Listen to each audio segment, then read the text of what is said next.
Hello everyone, कैसे हैं सब। तो नाइन्थ और टेंथ दोनों क्लास के बच्चे आप अपनी बुक निकाल लो। व्याकरण सुमन। व्याकरण सुमन में आज हम आपको ऐसे निबंध बताएंगे जो आपकी परीक्षा में आपसे पूछे जाते हैं। ये शायद 15-15 नंबर के होते हैं। तो आज हम बताएंगे आपका समय का सदुपयोग। समय को आप कैसे इस्तेमाल करेंगे तभी जीवन आपका सफल हो पाएगा।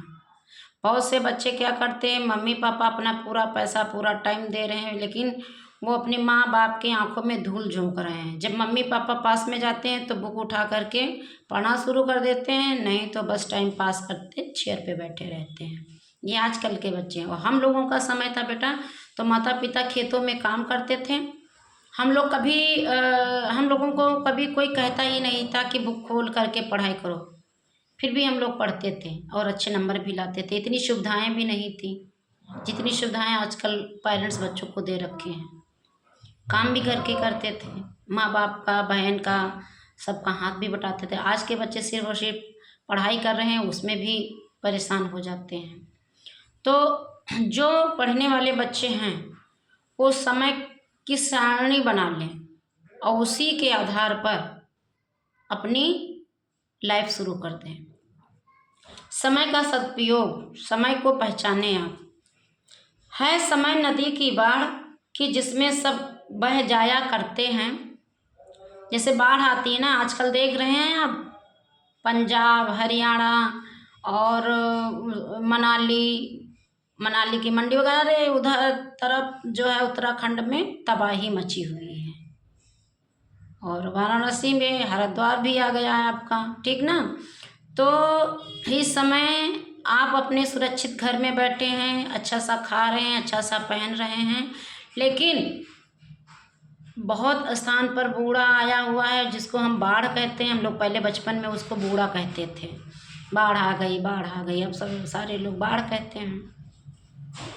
तो फसलें नष्ट हो गई हैं, फसलें पूरी पूरी तबाह हो गई, नष्ट हो गई हैं।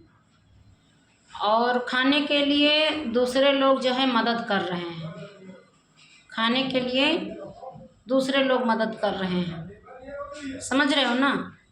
तो हमें ऐसे में मदद करनी चाहिए लोगों की।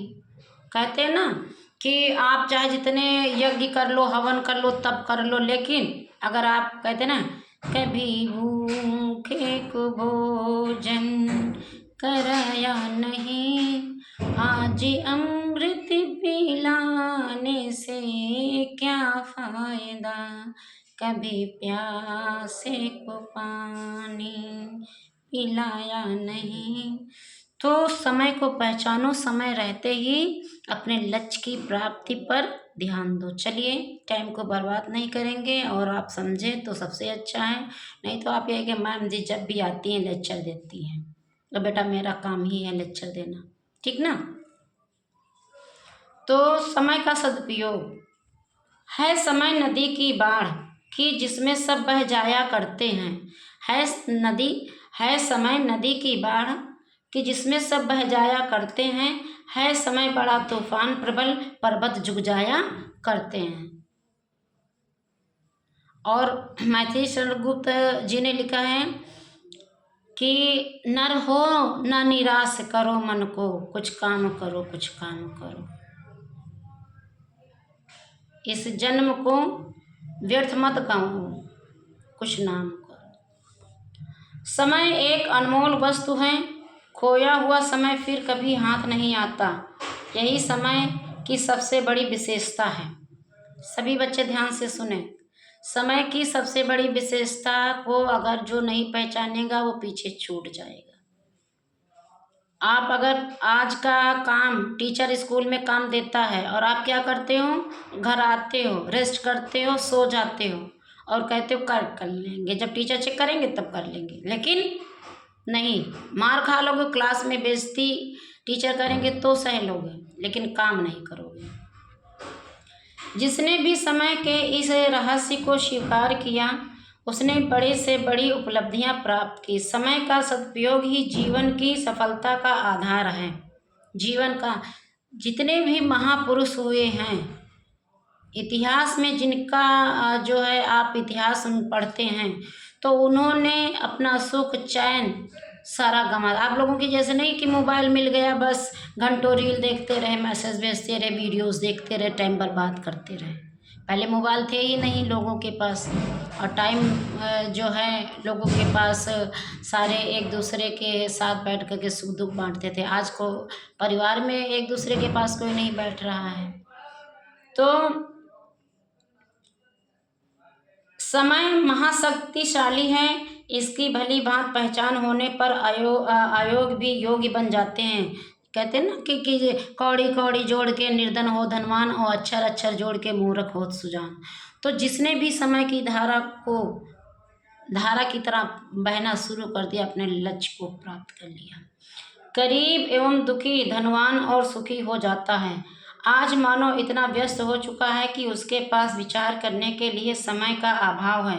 विज्ञान की प्रगति ने मानव को जितना अधिक संपन्न बना दिया है, व्यक्ति ने अपने आप को उतना ही अधिक व्यस्त कर लिया है। लेकिन इस व्यवस्था के कारण मानव का चिंतन संतुलित नहीं रह गया है।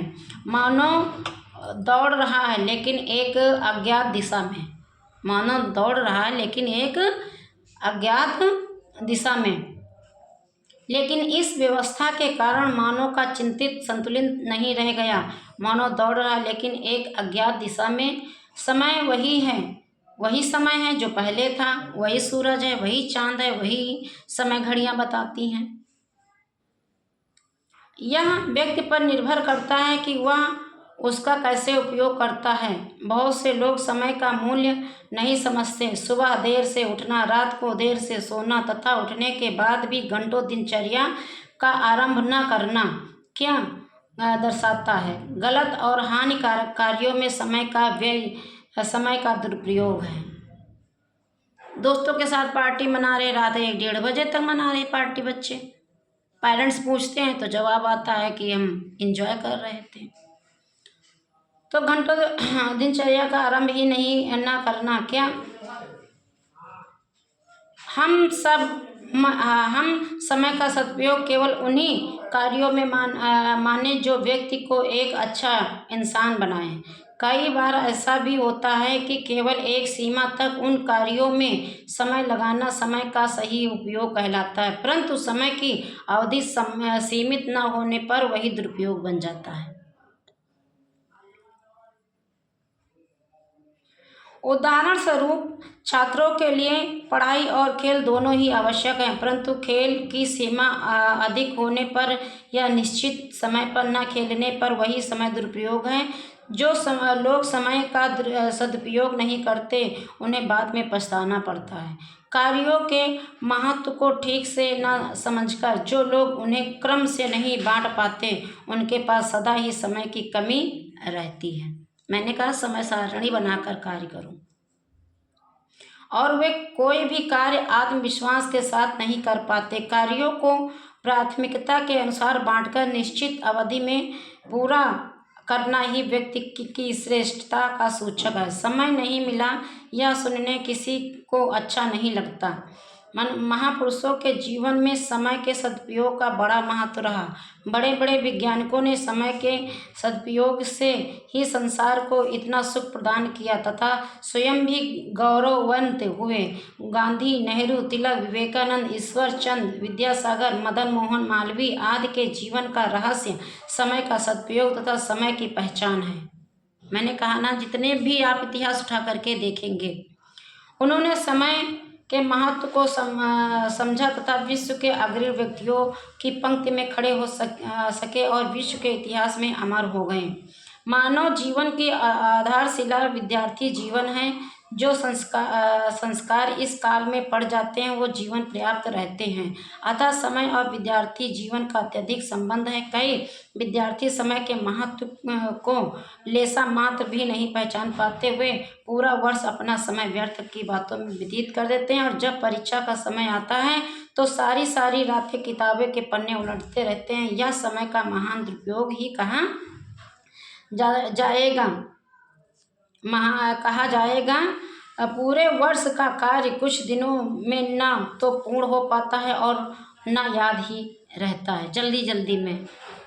दुर्भाग्य की बात यह है कि हम लोग समय का महत्व नहीं समझते हैं, समय की पाबंदी का हम ध्यान नहीं रखते हैं। अन्य देशों में समय की पाबंदी सराहनीय है। कुछ लोग मिनटों की चिंता नहीं करते, परंतु यदि केवल 1 मिनट की देर हो जाए तो गाड़ी छूट जाती है। अब यहाँ एग्जाम्पल गाड़ी से है, और अगर आपने मेहनत नहीं की और आपके 1 नंबर से ही आपके मार्क्स रुक जाते हैं।